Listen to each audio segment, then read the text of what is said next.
The Galactic Council had stood for 10,000 years. In all that time, no single species had ever challenged the established order. The great powers maintained their territories, fought their small wars, and kept the peace through mutual fear. Then the humans arrived. Admiral Elena Vance stood on the bridge of the Terran flagship Unconquered, watching the stars streak past as the ship moved through hyperspace. She was 62 years old, with silver hair cut short and eyes that had seen too much death. Her uniform was simple, without the medals and ribbons that other admirals loved to display. She did not need them. Everyone in the galaxy already knew who she was. "Admiral, we will arrive at the Nexus Point in 3 hours, said Commander James Chen, her first officer. He was young, only 35, but he had proven himself in the Siege of Proxima and the Battle of the Void Gates. She trusted him completely. "Good," Elena said. "Signal the fleet, all ships to battle stations when we exit hyperspace." "Do you think the Corvath will actually attack a diplomatic meeting?" Chen asked. Elena turned to look at him.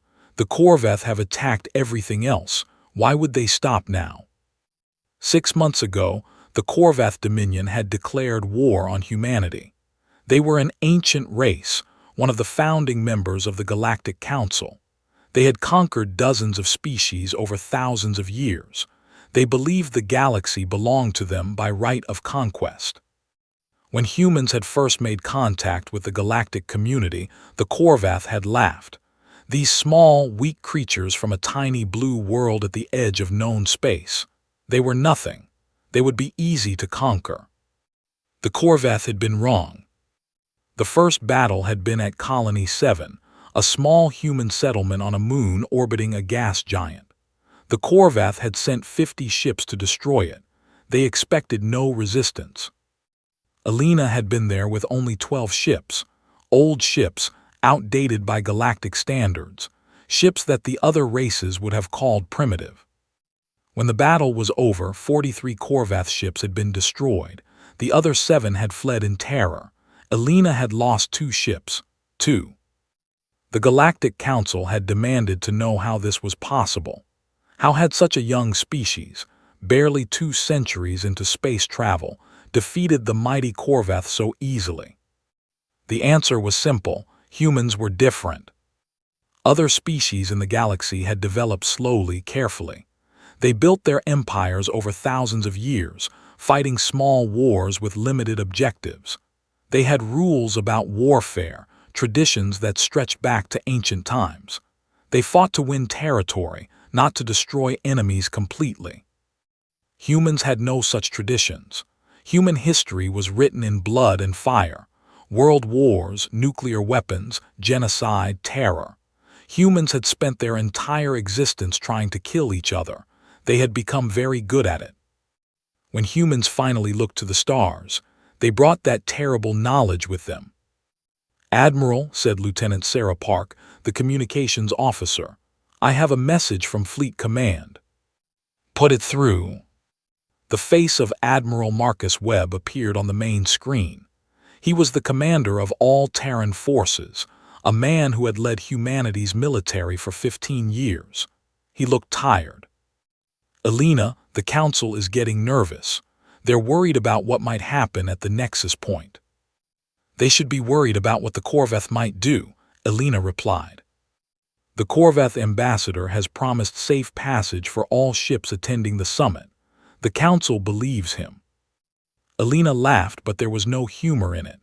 The Corvath promised safe passage to the Velari before they destroyed their homeworld. They promised peace to the Sen before they enslaved them. Their promises mean nothing. "I know," Webb said. "That's why I'm sending you. The Council wants a peaceful resolution. I want to make sure our people survive if peace fails." "How many ships do you want me to take?" "All of them." Elena raised an eyebrow. "The entire First Fleet. That's over 200 vessels." "The Corvath are bringing their main battle fleet. 300 ships, including 6 of their heavy dreadnoughts. If things go wrong, you'll need every gun we have." "And if the Council objects to us bringing such a large force?" Webb smiled grimly. Tell them we like to travel in groups. Alina, I won't lie to you. This mission is dangerous. The Korvath want this war. They think they can still win it despite everything that's happened. They believe that if they can destroy you and the First Fleet, they can break humanity's will to fight. Can they? No, even if they kill every human in that fleet, we will keep fighting until the last human draws their last breath.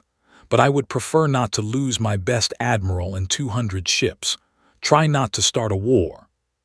I never start wars, Alina said. I finish them. The connection ended. Alina turned back to the main view screen, watching the swirling colors of hyperspace. She remembered the day she had decided to become a soldier. She had been 16 years old, living on Mars colony with her parents. Raiders had attacked the settlement. Not aliens, but other humans. Pirates who wanted to steal supplies and slaves. Alina's father had died defending their home. Her mother had died trying to protect her younger sister. Alina had survived by hiding in a storage container for 3 days. When the rescue ships finally arrived, Alina had made herself a promise. She would never hide again. She would never be helpless again. She would become strong enough to protect everyone. Now she commanded the most powerful fleet in human history. She had won 27 major battles and never lost a single one. She had earned names that made enemies tremble: the Ghost of Proxima, the Iron Admiral, the Doom of Korvath. She did not want those names. She did not want war. But war had come anyway, and she would do what she had always done. She would fight. She would win. She would protect her people. Commander Chen, she said. Yes, Admiral. When we arrive at the Nexus Point, I want all ships in defensive formation. Weapons charged but not armed. Shields at full power. You expect trouble. I always expect trouble. That's why I'm still alive. The hours passed slowly. Alina reviewed tactical data, studied the Korvath fleet composition, and planned for a dozen different scenarios. She ate a simple meal in her quarters and allowed herself 2 hours of sleep. It was enough. It had to be enough. When the Unconquered finally dropped out of hyperspace, the Nexus Point spread out before them like a field of stars. It was a space station the size of a small moon, built at the intersection of 12 major hyperspace routes. The Galactic Council met here once every 10 years to discuss matters of importance. Ships from 100 different species filled the space around the station. Alina had studied them all, knew their capabilities and their weaknesses. None of them worried her. Then she saw the Korvath fleet, and even she felt a moment of concern. 300 warships, arranged in perfect formation, and at the center the 6 dreadnoughts, each one 3 kilometers long and bristling with weapons. That's a lot of guns pointed at us, Chen observed. Yes, Alina agreed, it is. The Terran fleet emerged from hyperspace behind her, ship after ship after ship. 200 vessels, smaller than the Korvath ships but faster, more maneuverable and crewed by humans. That last part made all the difference. Admiral, said Lieutenant Park, the Council is hailing us. They're asking why we brought so many ships to a peace summit. Alina smiled. Tell them we're just here to talk. The galaxy was watching. What happened next would change everything. The Grand Chamber of the Galactic Council was enormous. It had to be, to hold representatives from over 1,000 species. Seats rose in tiers around a central platform where speakers could address the assembly. The chamber had been designed to impress visitors with the power and majesty of galactic civilization. Alina was not impressed. She stood on the central platform in her simple uniform, facing the assembled delegates. Behind her, Commander Chen and 6 members of her personal guard waited silently. They were unarmed. The council did not allow weapons in the chamber. Alina did not need weapons. She never had. Admiral Vance, said High Counselor Sirath, a tall, thin being with pale blue skin and 3 eyes. He was the leader of the Velari, one of the few species that had survived Korvath aggression. You have brought a war fleet to a peace summit. The Council demands an explanation. I brought ships to protect my people, Elena replied. The Corvath have shown they cannot be trusted. I will not leave my delegation vulnerable. The Corvath ambassador has guaranteed safe passage, shouted a voice from the upper tiers. It was a delegate from the Sen, the species that the Corvath had enslaved centuries ago. Stockholm Syndrome, Elena thought. They had been beaten so badly they now defended their masters. The Corvath ambassador guaranteed many things, Elena said, her voice cold. He guaranteed peace before the Battle of Colony 7. He guaranteed a ceasefire before the massacre at Titan Station. He guaranteed humanitarian corridors before his ships destroyed 3 hospital vessels carrying wounded soldiers. A murmur ran through the chamber. Many of the delegates had not heard about the hospital ships. The Corvath had worked hard to control information about the war. Lies, the Corvath ambassador rose from his seat. His name was Torath, and he was massive even by Corvath standards. 3 meters tall, covered in dark scales with 4 arms and a face full of sharp teeth. He was also the brother of the Corvath supreme commander. Human lies to justify their aggression. I have evidence, Elena said calmly. Video recordings from the surviving crew members of the Mercy's Hope Asterisk.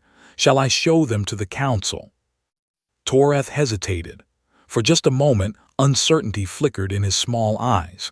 Then he recovered, drawing himself up to his full height. This is a distraction from the real issue.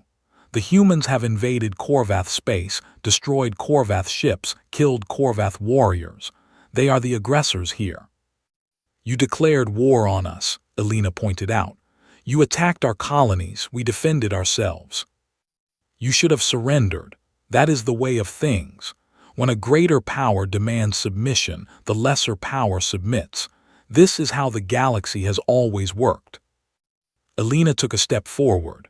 Around the chamber, thousands of delegates leaned forward, sensing something important was about to happen.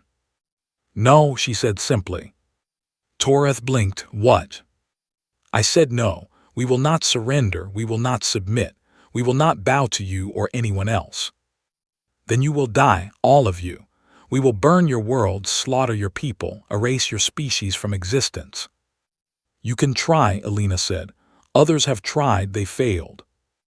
High Counselor Sirath raised his hand for silence. Admiral Vance, Ambassador Torath, please. We are here to discuss peace, not to make threats. There can be no peace, Torath growled. Not until the humans learn their place. Then there will be war, Elena said, and you will learn that our place is wherever we choose to stand. The chamber erupted in noise, delegates shouting, arguing, demanding order. High Counselor Sirath banged his ceremonial staff against the floor, trying to restore calm. Elena ignored it all. She was watching Torath, studying his body language, reading the subtle signs that betrayed his true intentions. She had spent months learning to understand Corvath expressions, their gestures, their tells. She saw the moment when Torath made his decision. His posture shifted slightly, his upper right hand moving toward a hidden pocket in his robes.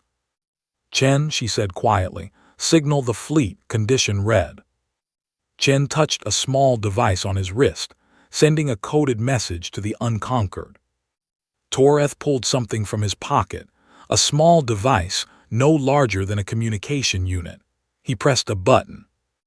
Nothing happened in the chamber, but outside in the space around the nexus point, alarms began to blare. What have you done? Sirath demanded. Torath smiled, showing rows of needle-sharp teeth. I have ended this farce. The Corvath fleet is now targeting every human ship at this summit. Surrender immediately, or we will destroy them all. The chamber fell silent. This was unprecedented. No one had ever attacked another delegation at a council summit. It violated every treaty, every tradition, every law that held galactic civilization together. Elena did not move. You think we didn't expect this? You cannot stop us. Our fleet outnumbers yours 3-2, and our ships are larger, better armed. Commander Chen, Alina said, report. Chen listened to his earpiece for a moment, then smiled. Admiral, the fleet has engaged. Initial results are favorable. Impossible, Toreth snarled. We have the advantage. You have numbers, Alina said. We have something better. On the main screen of the chamber, images began to appear. The battle outside, transmitted from observation drones. The Korvath fleet had indeed attacked, dozens of ships moving to surround the Terran vessels. But the humans were not where they were supposed to be. While Alina had been speaking, the Terran fleet had quietly repositioned, scattering into small groups that presented no easy targets. Now those groups were attacking, not defending. Small, fast ships darted through the Korvath formation, targeting engines and weapon systems with surgical precision. Larger ships provided covering fire, their weapons tearing through Korvath shields like paper. How, Toreth whispered. You fight wars to show your strength, Alina said. We fight wars to win them. Every weakness in your tactics we have studied. Every flaw in your ships we have analyzed. Every mistake your commanders make, we have anticipated. On the screen, a Korvath dreadnought exploded. Then another. The massive ships, the pride of the Korvath fleet, were dying. This is your only warning, Alina continued. Order your fleet to stand down now. Toreth's face twisted with rage. Never, we are Korvath, we do not surrender. Then your fleet will die, all of them, and then we will come for your homeworld. The chamber was absolutely silent. Every delegate watched the screen, watched the Korvath fleet being systematically destroyed by ships half their size.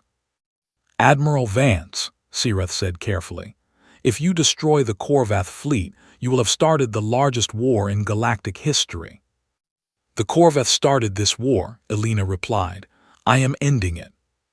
But the cost, millions will die. Alina turned to face the High Counselor. Her eyes were hard, but there was something else there too. Weariness, sorrow. Millions have already died. Korvath millions, human millions. How many more will die if we let this continue? How many more species will they conquer, enslave, destroy? She pointed at Toreth. This is what the Korvath are. This is what they have always been. They attacked us at a peace summit in front of the entire galaxy. They have no honor, no mercy, no desire for peace. They will keep killing until someone stops them. And you will be the one to stop them, Sireth asked. Yes, Alina said, because no one else will.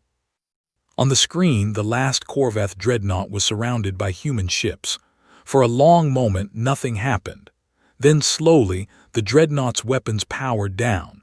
Its shields dropped. A white flag signal was broadcast across all frequencies. The Korvath Supreme Commander had surrendered.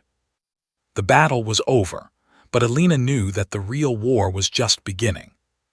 3 days after the Battle of Nexus Point, the galaxy was still in chaos.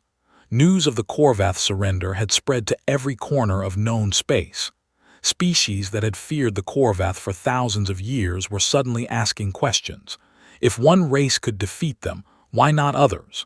The old order was crumbling, and no one knew what would replace it. Alina Vance sat in her quarters on the Unconquered, reading reports from across the fleet. Casualties had been light by any standard.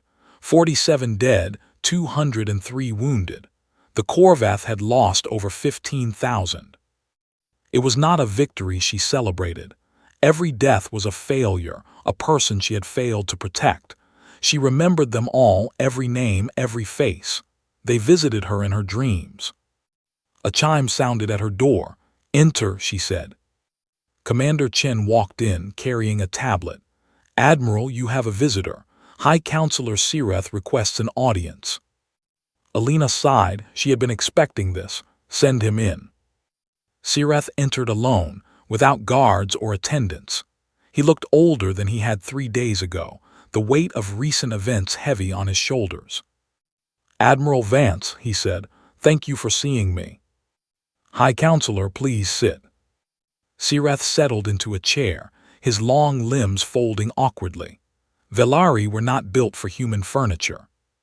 "I will speak plainly," he said. "The council is afraid. Of the Corveth. Of you."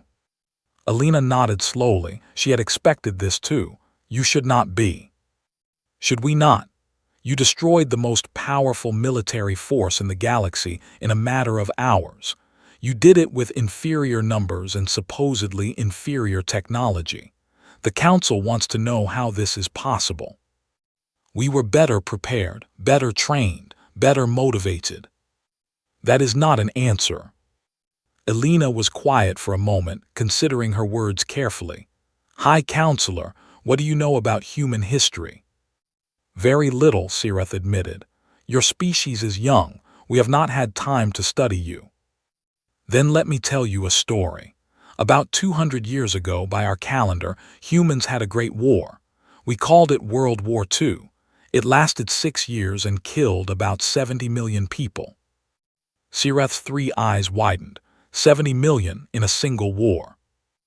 In a single war. Before that, we had another great war that killed 20 million. After that, we spent 50 years threatening to destroy ourselves with nuclear weapons. We built enough bombs to kill every human on Earth many times over. Why? Because that is what we are. We are killers, High Counselor. We have always been killers.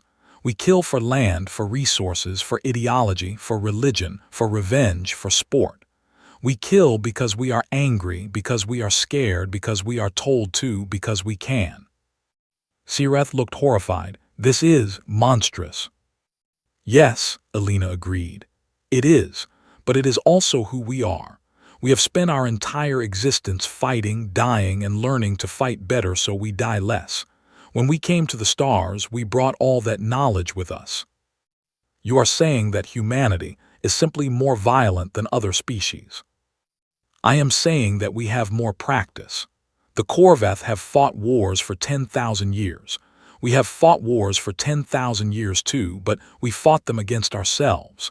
There is no enemy more dangerous than one who knows exactly how you think." Sireth was silent for a long moment. "What do you want, Admiral? What does humanity want?" "We want to live in peace. We want to trade with other species, learn from them, share our knowledge with them. We want to explore the galaxy and find our place in it." "But the Corveth." "The Corveth gave us no choice. They attacked us. We defended ourselves. And now, the Corveth Supreme Commander has surrendered. Their fleet is destroyed. What will you do?" Alina stood and walked to the viewport, looking out at the stars. "I would prefer to end this war with a fair peace. The Corveth made a mistake. They can pay for that mistake without being destroyed. The Council would support such an outcome." "I thought they might, but there is a problem." "What problem?" Alina turned back to face him. "The Corveth do not want peace. They have been humiliated in front of the entire galaxy. Their pride will not allow them to accept defeat. Even now, their civilian government is calling for continued war, for revenge against the humans who dared to fight back." "Then what will happen?" "We will have to break them. Not destroy them, but break their will to fight. Show them that no matter what they do, no matter how many ships they build or warriors they train, they cannot win against us." "How will you do this?" "By becoming the thing they fear most. By making them understand that attacking humanity is not just foolish, it is suicide." Sireth leaned forward. "And after, when the war is over, when the Corveth are broken, what then?" "Then we will help them rebuild. We will make them our partners, not our enemies. We will show them that there is a better way." "You would show mercy to those who tried to destroy you." Alina smiled sadly. "Mercy is not weakness, High Counselor. It is strength. Any fool can destroy an enemy. It takes real courage to turn an enemy into a friend." "I am not sure the Council will understand this." "Then help them understand. The galaxy is changing. The old order is dying. We can build something new, something better, or we can let everything fall into chaos. The choice is yours." Sireth stood slowly. I will speak to the council, but Admiral, I must ask you one more question. Yes. The weapons your ships used in the battle. Our scientists have been analyzing the recordings. They say your projectile weapons are different, more powerful than anything they have seen before. They are called railguns, Alina said. We accelerate metal projectiles to a significant fraction of the speed of light. At those velocities, even a small piece of metal carries enormous kinetic energy. Our shields should have stopped them. Your shields are designed to stop energy weapons, lasers, plasma, particle beams. They are not optimized for physical projectiles. An oversight, Sireth said, one that we will correct. You can try, but we have other weapons too. Missiles with advanced guidance systems, drones that can operate independently for hours, electronic warfare systems that can blind your sensors and confuse your computers. We have spent centuries developing ways to kill each other. We have become very creative. Sireth shook his head slowly. I think I am beginning to understand why the Korvath fear you. The Korvath should fear us. Everyone should. Not because we want war, but because when war comes, we will win. That is our gift and our curse. A strange gift. Perhaps, but it keeps us alive. Sireth bowed slightly. Thank you for your honesty, Admiral. I will think carefully about what you have said. After he left, Chen emerged from a side room where he had been listening. Do you think he understood? I think he understood enough, Alina said. The question is whether the council will listen to him. And if they don't? Alina turned back to the viewport. Somewhere out there, the Korvath were regrouping, planning their revenge. Soon, the war would begin again. Then we will have to convince them the hard way, she said, just like we always do. 6 months later, the war was over. It had not been easy. The Korvath had fought hard, throwing everything they had at the human fleets. New ships, new weapons, new tactics. They had learned from their defeat at Nexus Point and adapted. But humans adapted faster. Every new Korvath strategy was countered within days. Every new weapon was analyzed and neutralized. Every victory the Korvath won was answered with 3 human victories. Alina had led the campaign personally, directing operations across 1,000 light-years of space. She had won 12 more major battles, destroyed hundreds of enemy ships, and captured 3 Korvath fortress worlds. She had done it all with minimal human casualties. Now she stood on the bridge of the Unconquered, watching the Korvath homeworld grow larger on the main screen. It was a beautiful planet, she had to admit. Blue-green oceans, white clouds, great continents covered in cities and farms. A world of 8 billion people. A world that was now completely defenseless. Admiral, said Chen, the Korvath government is requesting communication. Put it through. The face that appeared on the screen was not Torath. The disgraced ambassador had been executed by his own people after the Battle of Nexus Point, blamed for the failure there. This was Supreme Leader Karath, the highest authority in the Korvath Dominion. He looked broken. His scales were dull, his posture slumped, his eyes empty. He had seen his empire crumble around him, his fleets destroyed, his warriors killed, his dreams of conquest turned to ash. Admiral Vance, he said, I am prepared to discuss terms. What terms are you offering? Complete surrender. We will disarm our military, release all prisoners, pay reparations for the damage we have caused. We will do whatever you ask. Alina studied him carefully. And what do you expect in return? Mercy, his voice cracked. Please, our people. They have suffered enough. We have lost so much already. If you destroy this world, you will kill billions of innocent civilians. I know. Then please, I beg you, show mercy. We were wrong to attack you. We were wrong to think we could conquer you. We have learned our lesson. Just, please, spare our world. Alina was silent for a long moment. On the bridge, her officers watched her, waiting for her decision. They had all lost friends and family in this war. Many of them wanted revenge. "Commander Chen," she said finally, "order the fleet to stand down." Chen looked surprised. "Admiral." "You heard me. All ships to defensive positions. No offensive action unless directly attacked." "Yes, Admiral." Alina turned back to the screen. "Supreme Leader Karath, I accept your surrender on the following conditions. First, complete disarmament. Your military will be reduced to a defensive force only, no larger than is necessary to maintain internal security. Second, you will pay reparations to every species you have harmed over the past 10,000 years, not just humans, everyone. Third, you will reform your government. No more conquest, no more slavery, no more threats against other species." "Yes," Karath said immediately. "Yes, we agree to all of this. There is one more condition." "What is it?" Alina stepped closer to the screen. "You will remember this day. You will teach your children about it. You will make sure that every Korvath for the next 10,000 years knows what happened when you tried to conquer humanity, not to humiliate you, but to make sure you never make this mistake again." Karath bowed his head. "It will be done." "Then we are finished. The war is over." The screen went dark. Around the bridge, officers began to cheer. They had won. Against all odds, against an enemy with superior numbers and centuries more experience, they had won. Alina did not cheer.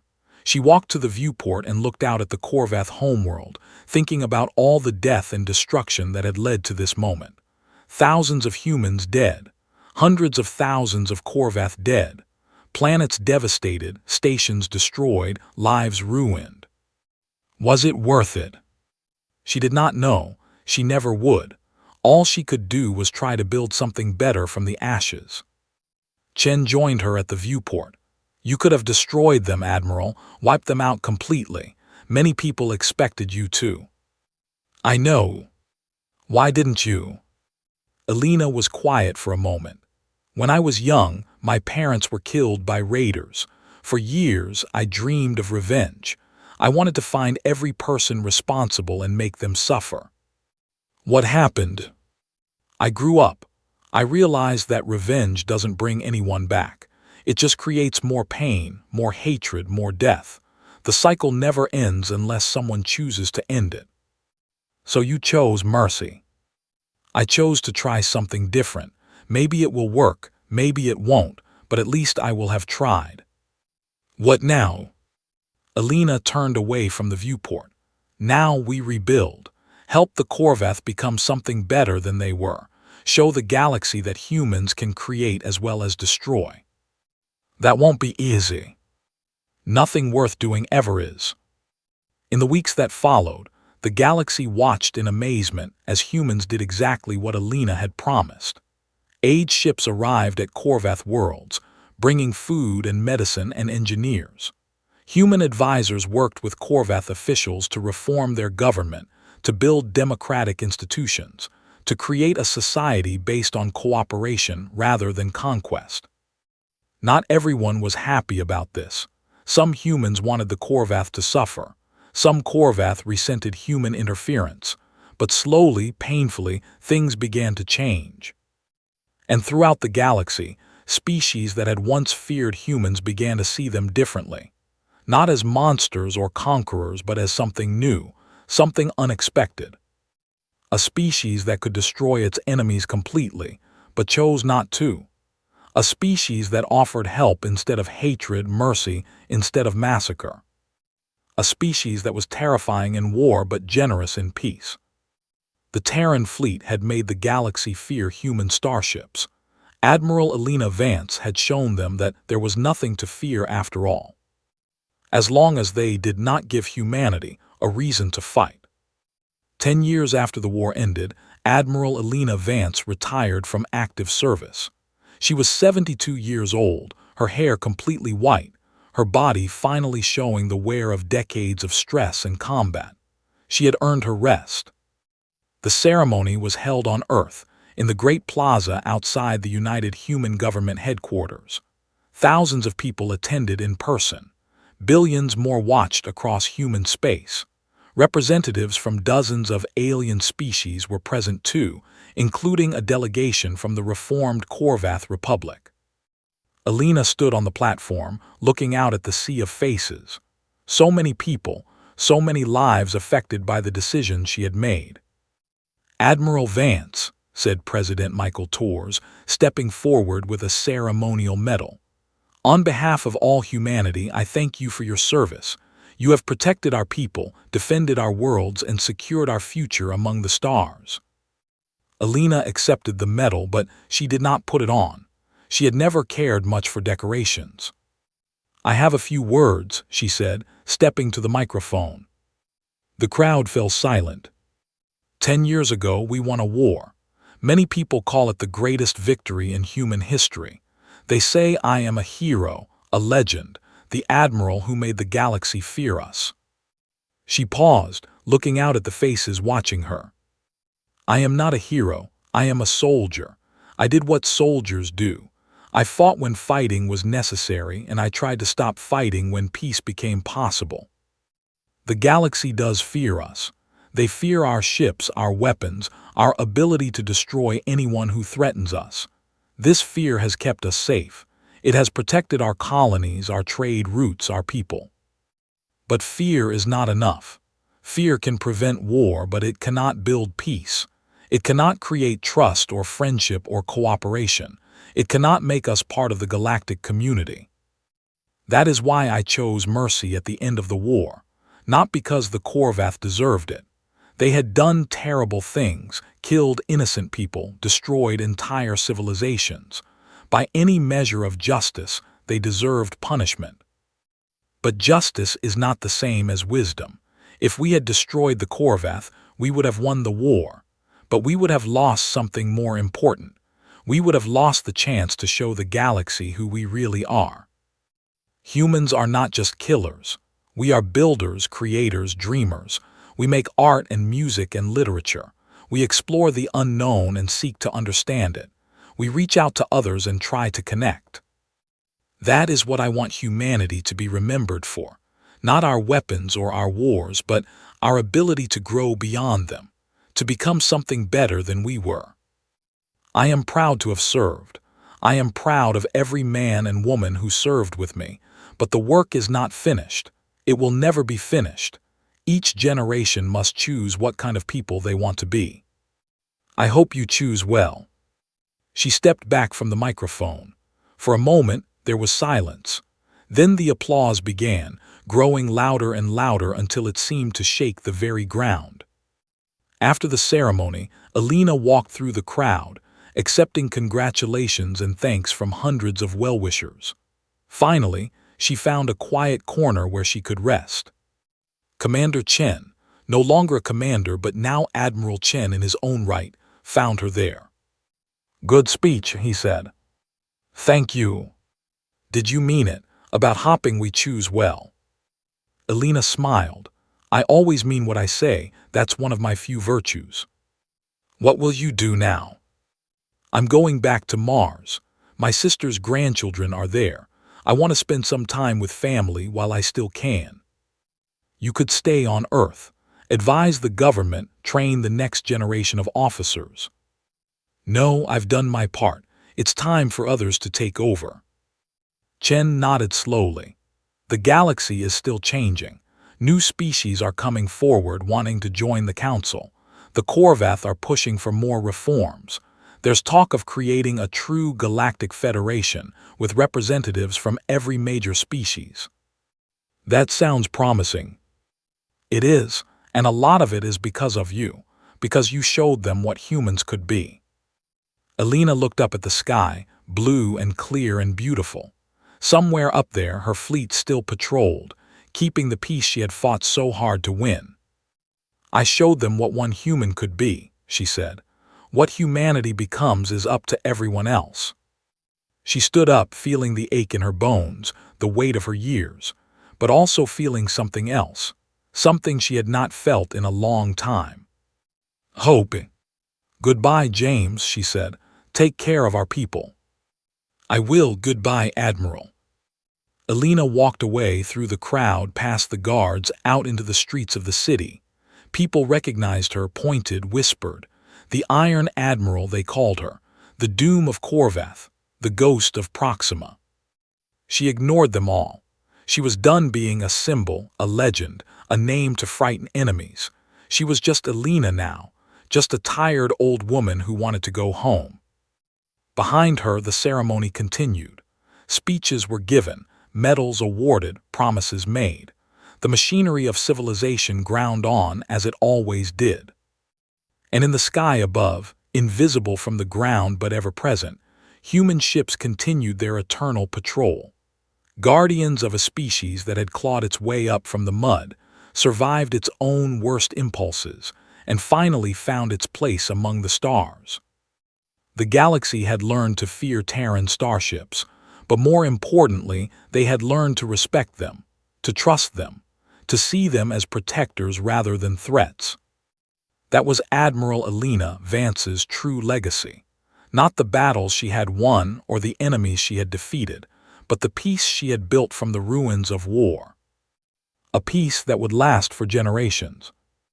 A peace that showed the galaxy what humanity could be at its best. And somewhere on Mars, in a small house with a view of the red desert, an old woman sat with her family and smiled, knowing that her work was finally done.